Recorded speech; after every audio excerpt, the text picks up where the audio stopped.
और अब बात जर्जर पुल और हौसला पुल की, जहां देश विकास के रास्ते पर दौड़ रहा है, चांद पर प्लॉट खोजे जा रहे हों, वहीं आज़ादी के 74 साल बाद अगर जर्जर पुल पर रोज हजारों लोगों को अपनी जान जोखिम में डालनी पड़े तो फिर सवाल उठना लाजमी है, क्योंकि ये विकास और बदहाली के बीच की वो खाई है जो श्रावस्ती और लखीमपुर खीरी के हजारों लोगों की किस्मत बन गई है। ये रिपोर्ट देखिए।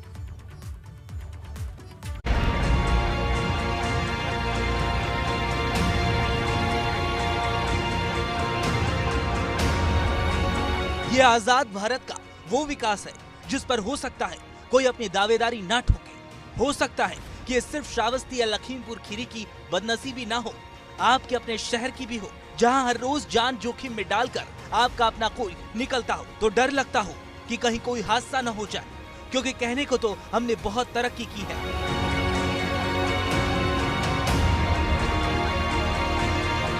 लेकिन श्रावस्ती लखीमपुर खीरी के हिस्से में सिर्फ यही तरक्की आई है।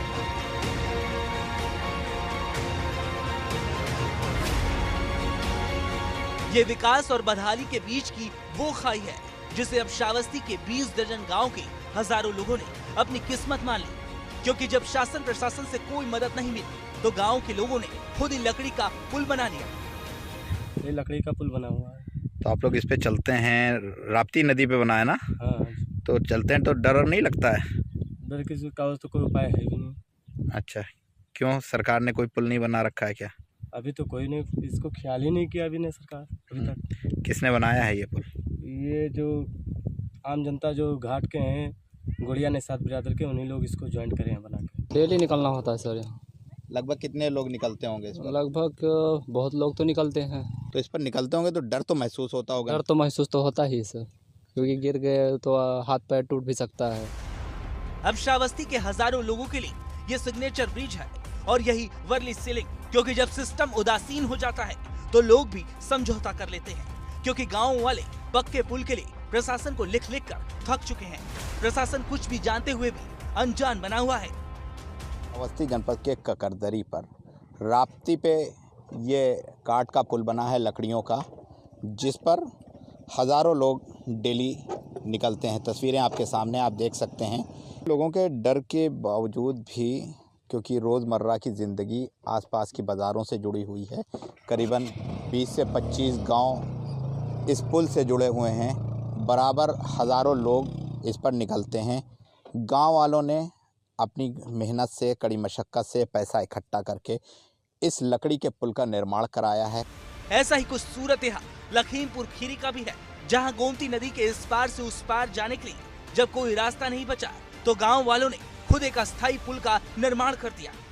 रूप से अभी आपने देखा है कि लगभग 700 पुलों व पुलियों का निर्माण पूरे जनपद में सरकार के द्वारा स्तर से कराया जा रहा है। ग्रामीणों ने स्थानीय व्यवस्था के हिसाब से कुछ अपनी व्यवस्था की है। निश्चित रूप से हम ये देखेंगे कि अगर उनकी आवश्यकता है, उसकी फिजिबिलिटी है, तो उसके लिए हम लोग प्रस्ताव बना कर शासन से स्वीकृति करा करके मानक के अनुरूप वहाँ पुल निर्माण पर विचार करेंगे। महुआ डैम में जो गोमती नदी है, वहाँ आने जाने में, पार करने में दिक्कत होती थी, और यहाँ कई गांव यहाँ आने जाने में दिक्कत है। हमारा जैसे महुआ ढाप है, अलियापुर है, अब्बासपुर नदी पार, गोमती पार हमारी बैंक लगती है, नक्की मोहम्मदपुर कला, और इधर मकसूदपुर में बाज़ार लगती है, वहाँ आने जाने में दिक्कत होती है। इसीलिए हम लोगों ने सभी ने एक लकड़ी का पुल बनवाया, सभी ने मिलकर बनाया है। लेकिन ये पुल खतरे से कम नहीं है। यहाँ रोज गांव वालों को खतरे का खिलाड़ी बनना पड़ता है।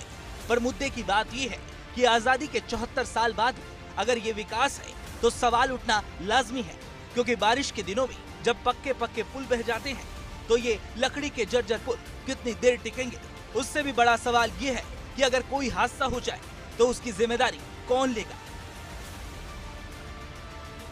क्योंकि लोकतंत्र में वोट की कीमत जितनी दिल्ली और लखनऊ के मतदाता की है, उतनी ही श्रावस्ती और लखीमपुर खीरी के मतदाता की है। फिर विकास के नाम पर ये भेदभाव क्यों? Bureau report, ABP Ganga.